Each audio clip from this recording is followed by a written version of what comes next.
এই এই এর মূল কারিগর হচ্ছে অমিত মিত্র। ক্ষমতায় আসার আগে উনি ছিলেন ফিকির সভাপতি, তাই তো? সেখান থেকে এসে যখন এখানে এলেন, ভারতবর্ষের এখনো পর্যন্ত মস্তিষ্ক হচ্ছে বাঙালি। ভারতবর্ষ জুড়ে যত গবেষণা প্রতিষ্ঠান আছে দেশ জুড়ে আপনি খোঁজ করে দেখুন, তার অন্তত 40% হচ্ছে বাঙালিদের দ্বারা আলোকিত হয়ে আছে। সেই জায়গায় সেই মেধাবী জাতিটা শ্রমটাকে যদি সস্তা করা যায়, তাহলে গোটা ভারতবর্ষের শ্রমটাকেই আসলে সস্তা করার একটা বড় প্রকল্প চালানো যায়।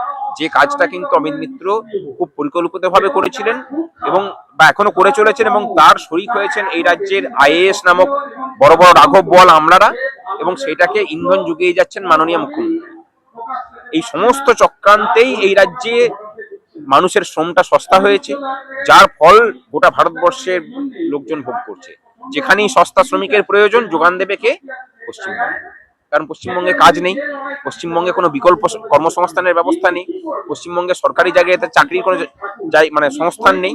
সুতরাং তাদেরকে কাজ করতে গেলে পেটটা তো চালাতে হবে। সেই পেট চালাতে গেলে অন্য রাজ্যে যাচ্ছে, সেখানেও মানে সস্তায় কাজ করতে বাধ্য।